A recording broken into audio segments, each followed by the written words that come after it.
হামজা চৌধুরী এবং ফাহমিদুল ইসলাম এই দুই ইস্যুতে বাংলাদেশের ফুটবল অঙ্গন এই মুহূর্তে বেশ উত্তপ্ত। আর এই উত্তাপে ঘি ঢালতে বাংলাদেশের জন্য অপেক্ষা করছে টিম ভারত।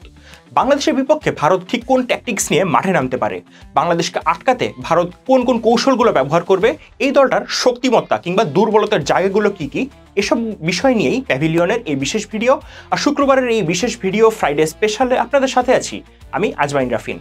আমরা ইতিমধ্যেই জানি যে বাংলাদেশের বিপক্ষে এএফসি এশিয়ান কাপ বাছাই পর্বের ম্যাচে মুখোমুখি হওয়ার আগে ভারতীয় দল শিলংয়ে অর্থাৎ বাংলাদেশের বিপক্ষে তাদের যে ম্যাচের ভেন্যু সেখানেই একটা প্রস্তুতি ম্যাচ খেলেছে মালদ্বীপের বিপক্ষে, এবং এই ম্যাচটাতে ৩-০ ব্যবধানের একটা হ্যান্ডসাম উইনও কিন্তু তারা পেয়ে গেছে।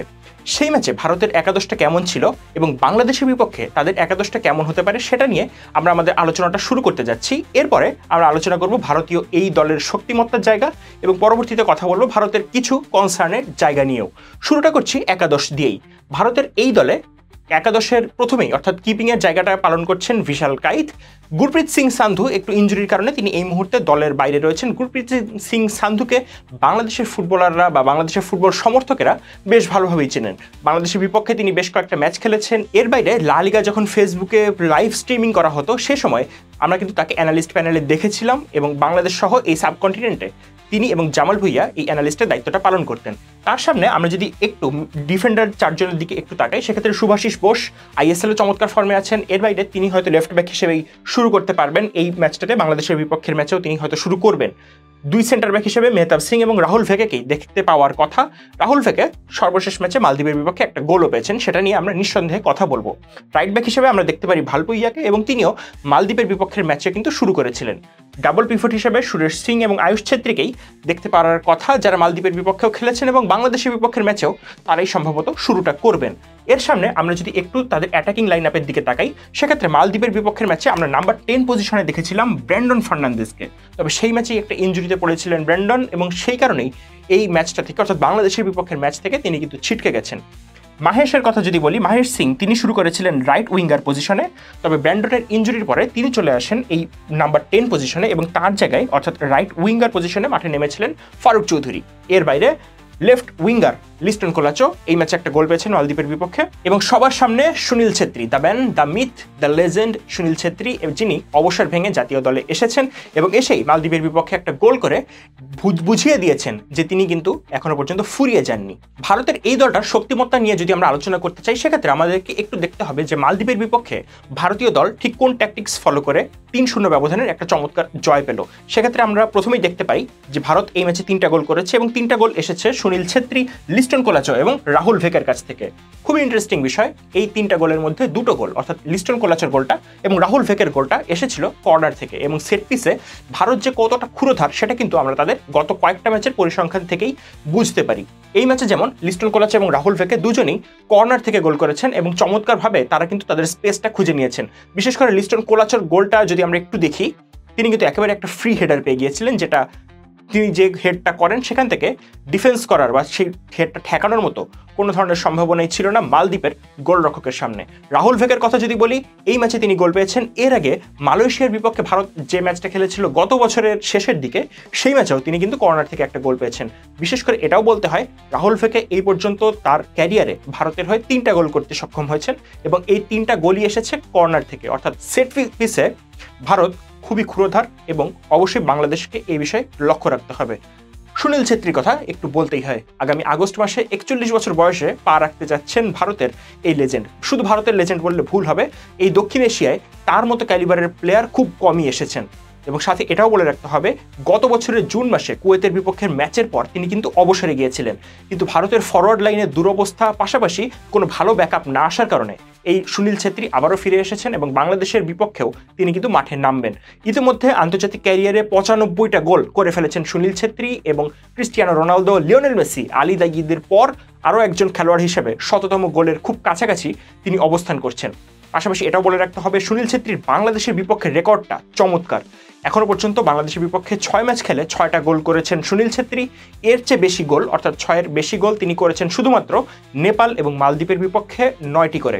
পাশাপাশি আরও একটু এক্ষেত্রে যদি আমরা আলোচনা করতে চাই, সুনীল ছেত্রীকে ঠিক কী কারণে ফেরালেন ভারতীয় টিম ম্যানেজমেন্ট কিংবা কোচ মানোলো মার্কেজ। এক্ষেত্রে বলে রাখতে হবে যে সুনীল ছেত্রী যাওয়ার পরে বা অবসর নেওয়ার পরে ভারত সর্বমোট 5টা ম্যাচ খেলেছিল এই মালদ্বীপ ম্যাচের আগ পর্যন্ত। এই 5 ম্যাচে ভারত জিতেছে একটাও না, এবং তারা ড্র করেছে 3টা ম্যাচ, হেরেছে 2টা ম্যাচ, এবং এই 3 এবং 2 অর্থাৎ মোট 5টা ম্যাচে ভারত গোল করতে পেরেছে মাত্র 3টা। অপরদিকে সুনীল ছেত্রী এ সময় কি করলেন, আমরা যদি একটু আইএসএল এ তার ফর্মটা দেখি, বিশেষ করে বেঙ্গালুরু এফসির হয়ে তিনি এই মৌসুমে চমৎকার ফর্মে আছেন। 12টা গোল ইতিমধ্যে তিনি করে ফেলেছেন। এবং আমরা যদি আইএসএল এর টপ স্কোরারদের লিস্টটা দেখি, সেক্ষেত্রে সুনীল ছেত্রী এই মুহূর্তে রয়েছেন 2 নম্বরে। এর বাইরে আমরা যদি আইএসএল এর টপ 20 গোল স্কোরারের নাম দেখি, সেক্ষেত্রে সুনীল ছেত্রী তো অবশ্যই রয়েছেন, তাদের সাথে রয়েছেন লালিয়ানজুয়ালা সাংতে এবং অবশ্যই রয়েছেন ব্রিসন ফার্নান্দেজ। ব্রিসনের এখনো পর্যন্ত ডেবু হয়নি ভারতের হয়ে। অপরদিকে লালিয়ানজুয়ালা সাংতে তিনি কিন্তু এই মুহূর্তে ছিটকে গেছেন তার একটা ইনজুরির কারণে, এবং এই যে ইনজুরি সমস্যা, এইটা ভারতকে এই ম্যাচে বেশ ভোগাতে পারে। সুনীল ছেত্রীর কথায় আমরা আবারও ফিরবো, তবে তার আগে ভারতের একটু শক্তিমত্তার কথাগুলোই আমরা বলে নিই। প্রথম কথা বলা হলো সেট পিসে ভারত চমৎকার, এর পাশাপাশি আমরা সুনীল ছেত্রীর নামটাও বললাম। আরও একজনের নাম বলতে হচ্ছে, তিনি হলেন লিস্টন কোলাচো। লেফট উইঙ্গার হলেও সর্বশেষ ম্যাচে তিনি গোল পেয়েছেন, এবং সেটা এরিয়ালে কর্নার থেকে একটা হেড করে, পাশাপাশি একটা অ্যাসিস্টও কিন্তু এই ম্যাচে তিনি পেয়েছেন। বলে রাখা ভালো, কর্নারগুলো কিন্তু তিনি বেশ ভালোভাবেই নিতে পারেন, পাশাপাশি কর্নার থেকে কনভার্ট করার ক্ষেত্রেও তার দক্ষতাটা আমরা দেখলাম মালদ্বীপের বিপক্ষে। এর পাশাপাশি আরও কিছু কথা এক্ষেত্রে বলে রাখা ভালো, যেমন তিনি বক্সের বাইরে থেকে কাট ইন করে চমৎকার শটগুলো নিতে পারেন, দূরপাল্লার শট, যেগুলো অবশ্যই বাংলাদেশের গোলরক্ষক মিতুল মার্মাকে অনেকটাই ভোগাতে পারে। এর পাশাপাশি এটাও বলতে হবে যে তিনি কাট ইন করে ভিতরে ঢুকে ডিফেন্ডারদেরকেও বেশ একটা কঠিন টাইম দিতে পারেন, এবং সেক্ষেত্রে সুনীল ছেত্রীর সাথে যদি তার পার্টনারশিপটা জমে যায়, তাহলে কিন্তু বাংলাদেশের কপালে একটু হলেও দুঃখ থাকতে পারে। পাশাপাশি এটাও বলে রাখতে হবে যে তার এই চমৎকার পারফরমেন্সটা কিন্তু আইএসএলও এই মৌসুমে দেখছেন, বিশেষ করে মোহনবাগান সমর্থক যারা আছেন তারা দেখতে পাচ্ছেন। এই মৌসুমে আইএসএল এ 4টা গোলের সাথে একটা অ্যাসিস্ট রয়েছে লিস্টন কোলাচর, এবং বাংলাদেশের বিপক্ষের ম্যাচেও তাকে তার এই ভালো পারফরমেন্সটা খুব বেশি করে চাইবেন কোচ মানোলো মার্কেজ। এর বাইরে আমরা যদি বলি, ফারুক চৌধুরী একটু আপ অ্যান্ড ডাউন ফর্মের মধ্যে রয়েছেন। সর্বশেষ ম্যাচে মালদ্বীপের বিপক্ষে তিনি সাবস্টিটিউট হিসেবে নামলেও গোল করতে পারেননি। তবে নাম্বার 10 পজিশনটাতে ভারতকে একটু হলেও ভুগতে হতে পারে, কেননা ব্র্যান্ডন ফার্নান্দেজ, যাকে ধরা হয় ভারতের সবচেয়ে টেকনিক্যালি সাউন্ড প্লেয়ার, টেকনিক্যালি সবচেয়ে ভালো খেলোয়াড়, তিনি কিন্তু এই বাংলাদেশের বিপক্ষের ম্যাচটাতে ছিটকে গেছেন, এবং সেই জায়গায় সম্ভবত মাহেশ সিংকে খেলাতে দেখতে আমরা পারি। এবং এই ম্যাচটাতেও আমরা দেখেছিলাম যে রাইট উইং থেকে তিনি মূলত শিফট করেছিলেন ভেতরের দিকে বা নাম্বার 10 পজিশনে, অর্থাৎ তাকে শুরু করানোর একটা সম্ভাবনা এক্ষেত্রে রয়েছে। এর বাইরে আপু ইয়া সহ আরও কয়েকজন খেলোয়াড় রয়েছেন, যাদেরকে হয়তোবা কোচ মানোলো মার্কেজ এই ম্যাচটাতে শুরুর একাদশে বিবেচনা নাও করতে পারেন। একটু মিডফিল্ডের দিকে যদি তাকাই, সুরেশ সিং তিনি কিন্তু এই মূলত অপারেট করেন এই অংশটাতে, অর্থাৎ তিনি ডাবল পিভটে শুরু করলেও একটু ফরওয়ার্ড রোলে চলে আসেন, এবং ফরওয়ার্ডদের পেছনে বা আমরা যদি বলি এই লেফট হাফ স্পেসে তিনি অপারেট করতে পারেন, এবং গোলের সুযোগও অনেক ক্ষেত্রে তিনি তৈরি করতে পারেন, এবং তাকে ডিফেন্সিভ কাভারটা দেন আয়ুষ ছেত্রী, এবং মূলত এই অংশটাতেই তিনি তার অপারেশনটা চালাতে থাকেন। রাহুল ফেকে, যিনি একজন রাইট ব্যাক হিসেবেও অনেক ম্যাচ খেলেছেন, এবং পাশাপাশি আইএসএলও তাকে আমরা দেখেছি কিছু ম্যাচে রাইট ব্যাক পজিশনে খেলতে, তবে এই মুহূর্তে বা মালদ্বীপের বিপক্ষের ম্যাচে তিনি ছিলেন মূলত একজন সেন্টার ব্যাক। তবে অবশ্যই যেটা বললাম, কর্নারে বা সেট পিসে তার পারফরমেন্স চমৎকার, এবং তার কনভার্সন রেটটাও বেশ ভালো। অপরদিকে ভালকো ইয়ার কথা বলতে হয়, তিনি রাইট ব্যাক হিসেবে শুরু করলেও তিনি আরেকটু উপরের দিকে অপারেট করতে পারেন, লেফট দিক দিয়ে অপারেটটা করতে পারেন শুভাশিস বোস, যার গোল স্কোরিং অপরচুনিটি বা গোল স্কোরিং যে ক্ষমতা সেটাও কিন্তু বেশ ভালো। এবং আইএসএল এর এবারের মৌসুমেও লেফট ব্যাকদের মধ্যে গোল স্কোরার যারা রয়েছেন তাদের যে লিস্টটা, সেখানেও কিন্তু শুভাশিস বোসের নামটা পাওয়া যায় একেবারে উপরের দিকেই, এবং 5-এর বেশি গোলও কিন্তু তিনি এই মৌসুমে করে ফেলেছেন, অর্থাৎ তিনিও বাংলাদেশের জন্য একটা হুমকির কারণ হয়ে দাঁড়াতে পারেন। আমরা একটু আলোচনা করতে চাই যে ভারতের এই শক্তিমত্তার পাশাপাশি দুর্বলতার জায়গা আসলে কোথায় কোথায় আছে। প্রথম দুর্বলতাটা হতে পারে ভারতের গোলরক্ষক বিশাল কাইথের পারফরমেন্সটা।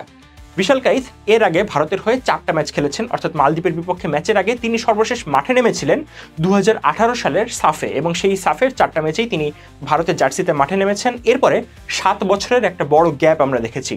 এরপরে আমরা দেখলাম মালদ্বীপের বিপক্ষে তিনি মাঠে নামলেন, এবং গুরপ্রীত সিং সান্ধুর যে ইনজুরি, ছোট ইনজুরি, সেটার কারণে তিনি শুরুর একাদশেও সুযোগটা পেয়ে গেছেন। বাংলাদেশের বিপক্ষের ম্যাচেও সম্ভবত তাকেই আমরা মাঠে নামতে দেখব, তবে এই বড় গ্যাপটা তার পারফরমেন্সে প্রভাব ফেলে কিনা এটা একটা দেখার বিষয়।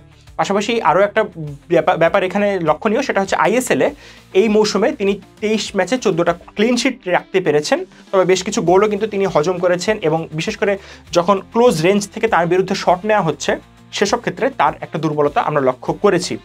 সব মিলিয়ে বিশাল কাইথের পারফরমেন্সটা এই ম্যাচের একটা মোড় ঘোরানো ব্যাপার হলেও হতে পারে। এর বাইরে আমরা যদি ভারতের আরও কিছু দুর্বলতার কথা বলি, একটা হচ্ছে সেট পিস ব্যতীত তাদের গোল করতে না পারার সমস্যাটা। গত 4-5টা গোলের মধ্যে আমরা দেখেছি মোটামুটি 3টা গোল ভারত পেয়েছে সেট পিস থেকেই, এবং এই ব্যাপারটা ভারতের ফরওয়ার্ডদের জন্য একটু হলেও সমস্যার। কেননা ভারতের এই দলটা যথেষ্ট ইনজুরি জর্জরিত। মানভীর সিং নেই, এবং এর পাশাপাশি লালিয়ানজুয়ালার কথা বললাম, তিনিও নেই। সুনীল ছেত্রীকে ফেরাতে হয়েছে। সব মিলিয়ে ভারতের ফরওয়ার্ড লাইনটা এমনিতে খুব একটা সেরা ফর্মে আছে এমনটা বলা যাবে না। সুনীল ছেত্রী এবং লিস্টন কোলাচর যে পারফরমেন্সটা, সেটা আমরা একটু সাইডে রেখেই যদি বলি, তাদের পারফরমেন্স খুব একটা যে ভালো এমনটা বলা যাবে না, বিশেষ করে একটু বড় দলের ক্ষেত্রে বা যারা তার প্রতিপক্ষের জন্য একটু হলেও হুমকি তৈরি করতে পারে, সেসব দলের বিপক্ষে ভারতের ফরওয়ার্ডদের পারফরমেন্সটা আশানুরূপ নয়। তবে সুনীল ছেত্রী থাকার কারণে এই অংশটাতে বা এই ব্যাপারটাতে ভারত অনেকটাই হয়তো ওভারকাম করে যেতে পারে। কেননা প্রতিপক্ষের ডিফেন্ডারদেরকে ব্যস্ত রাখার ক্ষেত্রে সুনীল ছেত্রীর কোনো জুড়ি নেই। মাত্র 5 ফিট 7 ইঞ্চি উচ্চতার সুনীল ছেত্রী এরিয়ালেও কিন্তু বেশ ভালো। তার পজিশনিং দক্ষতা এবং পজিশনিং সেন্স চমৎকার, এবং তিনি নিশ্চিতভাবেই দুজন ডিফেন্ডারকে ব্যস্ত রাখতে চাইবেন। বিশেষ করে বাংলাদেশের তপু বর্মন এবং তারেক কাজীকে তিনি ব্যস্ত রাখবেন। সেক্ষেত্রে লিস্টন কোলাচো কিংবা ফারুক চৌধুরী, মাহেশ সিংরা একটা সুযোগ পেলেও পেয়ে যেতে পারেন। সেই বিষয়টা অবশ্যই বাংলাদেশকে লক্ষ্য রাখতে হবে। এর পাশাপাশি আমরা যদি ভারতের আরও কিছু দুর্বলতার ব্যাপারটা দেখি, সেক্ষেত্রে ইনজুরি সমস্যার কথা তো বলাই হলো। লালিয়ানজুয়ালা তিনি আছেন ইনজুরিতে, মানভীর সিং রয়েছেন ইনজুরিতে, গুরপ্রীত সিং সান্ধু রয়েছেন ইনজুরিতে। এছাড়াও ভারতের ডিফেন্স লাইনের বেশ কয়েকজন খেলোয়াড় রয়েছেন ইনজুরিতে। আনোয়ার আলী, যিনি একজন ভালো সেন্টার ব্যাক হতে পারতেন, তিনি রয়েছেন ইনজুরিতে। আশিস রাই, যিনি একজন প্রথম চয়েস রাইট ব্যাক হতে পারতেন, তিনিও এই মুহূর্তে রয়েছেন ইনজুরিতে। সাহাল আব্দুল সামাদ, যিনি হতে পারতেন একজন সেন্ট্রাল অ্যাটাকিং মিডফিল্ডার, তিনিও রয়েছেন ইনজুরিতে। অর্থাৎ চোট জর্জরিত ভারতকে বাংলাদেশ কিন্তু তাদের সামনে পাচ্ছে, এবং এটা বাংলাদেশের জন্য একটা বড় সুযোগ নিঃসন্দেহে। এর পাশাপাশি ভারতের আরও কিছু দুর্বলতার কথা যদি আমরা ক্ষেত্রে বলতে চাই, সেক্ষেত্রে কুইক কাউন্টার অ্যাটাকের বিরুদ্ধে ভারতের একটা দুর্বলতা কিছু কিছু ক্ষেত্রে লক্ষ্য করা যায়। বিশেষ করে গত বছর সিরিয়ার বিপক্ষে যে ম্যাচটা ভারতীয় দল খেলেছিল এবং 3-0 ব্যবধানে পরাজিত হয়েছিল, সেই ম্যাচে আমরা দেখেছিলাম বেশ কয়েকটা কাউন্টার অ্যাটাক ভারতকে হজম করতে, এবং সেই কাউন্টার অ্যাটাক থেকে গোলও কিন্তু তাদের কনসিড করতে হয়েছিল। এই ব্যাপারটা বাংলাদেশ দল নিঃসন্দেহে মাথায় রাখবে, এবং ফাহমিদুলের গতিটাকে বাংলাদেশ হয়তো এক্ষেত্রে মিসও করবে।